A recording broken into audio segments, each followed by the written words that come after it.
years ago, everything I cherished and held dear vanished in a heartbeat. Losing Harvey felt like losing the most vital part of myself. 20 years of shared love, laughter, and companionship. It's not something you can simply move past. I thought I was resilient, that I could handle the quiet that came after, but I wasn't prepared for the loneliness. It wasn't just about the empty house. It was the mornings with no one to share coffee with, the nights when the bed felt far too big and cold, and the small moments like hearing a funny joke and instinctively turning to share it with him, only to remember he wasn't there. Every day felt like losing him all over again. Then Colson came to live with me, my nephew from Harvey's side of the family. Over the years, I hadn't seen much of him beyond holidays and the rare visit. He had always been a kind-hearted soul, a gentle and caring presence. When he moved in, it wasn't just for him, it was for both of us.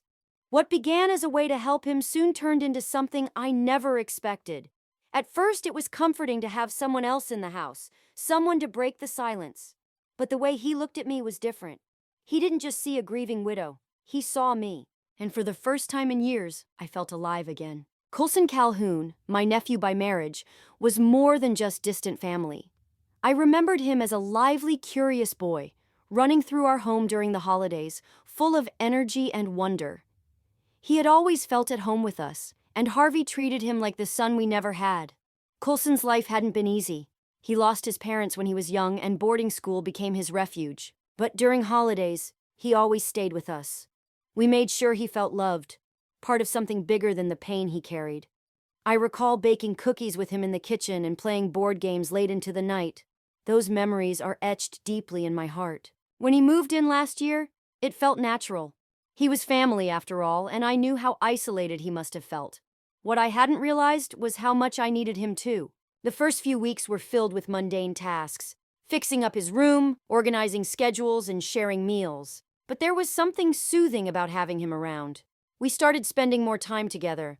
Dinner conversations grew longer, and late nights turned into binge-watching old shows we both loved. As the days went on, I began noticing things I hadn't before. His kindness, his quiet strength, and the way he truly saw me. At first, I dismissed it as my imagination. We were close, that was all. But then something shifted. The way he looked at me, the way he spoke, it felt different.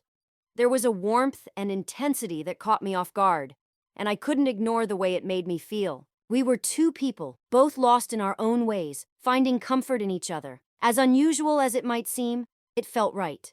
If you're enjoying this story and want to hear more, don't forget to like, share, and subscribe. Your support keeps these stories coming. Colson has this natural charm, confident and deeply caring, with a warmth that draws you in without even trying. At first, it was the little things. Compliments like, "You look beautiful today," or "You have such a light about you." I brushed it off as simple kindness, the affection of family who shared a bond. Then there were the subtle touches, his hand lingering just a moment too long, his fingertips brushing mine as he passed a plate, or a light touch on my shoulder that sent a shiver through me. I convinced myself it was innocent, that he was just being thoughtful, but deep down I knew something was shifting. Not just in his actions, but in how I felt about them. My heart began to race when he entered the room. I caught myself looking at him, not as the boy I had helped raise, but as a man who made me feel seen, wanted. Then came the teasing, playful jokes where he'd call me trouble, his smirk making my cheeks flush. He'd steal the last bite of dessert or nudge me during movies, laughing when I pretended to be annoyed. His laughter was contagious, and I found myself smiling more than I had in years. But soon the teasing took on a new tone. His compliments became more personal, more direct. He'd say things like, "You're incredible, you know that," or "I don't think you realize how amazing you are." He began standing closer, his touches more deliberate, a hand on my waist as he passed in the kitchen, or his fingers lightly tracing my arm during quiet conversations. At first, it was so subtle that I doubted myself. But one night, everything became clear. We had just finished dinner, a night where the conversation flowed effortlessly, filled with laughter and connection. As we cleaned up, he reached out and gently brushed the hair from my face. "You deserve to feel loved again," he said, his tone soft yet resolute. I froze, his words sparking something deep within me, something I hadn't felt in years. There was a gentle warmth in his gaze that left me breathless, my heart pounding as I struggled to find the right response. The moment hung heavy between us, filled with unspoken possibilities. That night, his words played on a loop in my mind. What did he mean? Did he truly see me that way? Or was I imagining it? And even more unsettling, how did I feel about it? No matter how much I tried to push it aside, I couldn't ignore the truth. For the first time in years, I felt alive, noticed, wanted. The realization was both thrilling and terrifying. It happened one stormy evening, the kind where the rain gently taps against the windows and flickering candlelight makes the world outside feel distant. We had been talking for hours in the living room, a bottle of wine between us. Conversations like these had become our routine, discussing life, our losses, and the dreams we still clung to. But that night felt different. There was an intimacy to our words, a depth that went beyond the usual. He opened up about his ambitions, his struggles, and how much he admired my resilience. I couldn't remember the last time someone looked at me like that, with such intensity and genuine care. Somewhere in the midst of sharing our stories, the space between us disappeared. When his hand brushed mine, neither of us pulled away. My heart pounded, louder than the rainstorm outside, and I could feel the warmth of his presence. For the first time, I wasn't afraid of it. Then he leaned in. It started subtly, a slight tilt of his head, his eyes locking on mine. I didn't move. I couldn't. In that moment, all my doubts and fears melted away. When his lips met mine, everything else disappeared. The guilt, the worry, the storm outside. In that instant, something inside me came alive. I felt wanted, treasured in a way I hadn't in so long. His touch wasn't just physical, it reached deeper. Healing wounds I hadn't realized were still there. For those hours, I let myself feel. I let myself believe just for a moment that maybe I deserved this happiness. But when morning came, so did the questions. Guilt crept in like a shadow, filling my thoughts. Was this wrong? Was I betraying Harvey's memory, the love we had shared for so many years?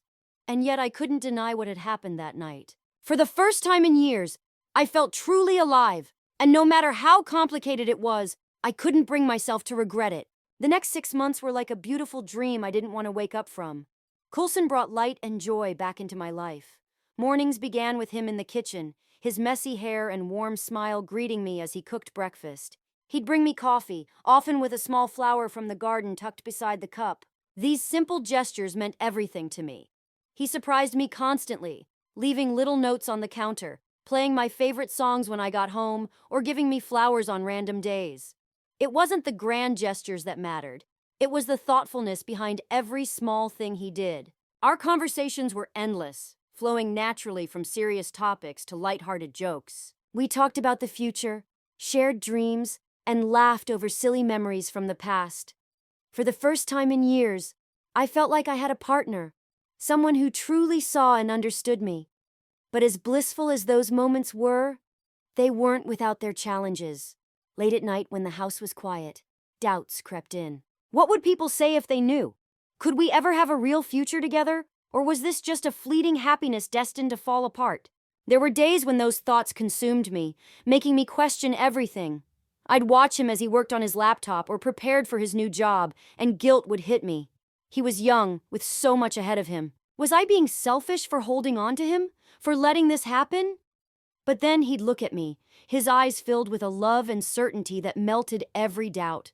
When he reached for my hand or pulled me close, it felt like nothing else in the world mattered. Even so, there were moments I wondered if we were living in a fragile bubble, one that could burst at any moment. But I told myself that if it was temporary, I would cherish every second. For the first time in years, I wasn't just surviving, I was truly living. Coulson had a plan, one he believed would bring us both the happiness we deserved. One sunny afternoon, he took me on a drive to the countryside. The rolling fields stretched endlessly, the soft hum of the car the only sound. When we stopped, he gestured toward a small, picturesque house nestled among the trees. "I've been thinking a lot about us," he said, his voice steady but tinged with nervous energy. "We've had something amazing, something special. But maybe it's time to think about the future differently." I stared at him, unsure of his meaning. The words hung in the air for a moment before he continued. "You deserve a real chance at love again," he said, turning to face me completely. "Someone who can give you everything. A husband, a family. I know how much you've given up, how much you've been through, and I think you should have that." His words stunned me. A husband, a family. I hadn't even thought of those things in so long. I had poured everything into what we shared, and now he was suggesting I start over, but with someone else. "I've been thinking about myself too," he admitted, his voice quieter. "I need to start focusing on my own future, finding someone, settling down, and starting a family." The weight of his words washed over me like a tidal wave. He wasn't talking about us as a pair anymore. He was speaking about two separate paths, his and mine. "I'll always treasure what we had," he added quickly, as though trying to soften the impact. "But maybe this was meant to help us heal, to remind us what it's like to be cared for, to feel alive again." My heart felt like it was caught in a storm. Part of me clung desperately to the bond we had formed, the comfort we had found in each other. But another part, the part that loved him enough to want the best for him, knew he might be right. Could I truly let him go? Could I take his advice and start fresh, knowing he was planning to do the same? The thought of a life without him felt almost impossible to bear, but so did the idea of holding him back from the future he deserved. I sat alone in the unnervingly quiet house, staring at an old photograph of Harvey. The enormity of it all hit me at once. I had made choices I never thought I'd face, and now I felt completely adrift, utterly lost. Coulson was right. He deserved a life, a family of his own.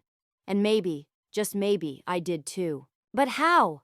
How does one begin again after crossing so many boundaries, after making so many mistakes?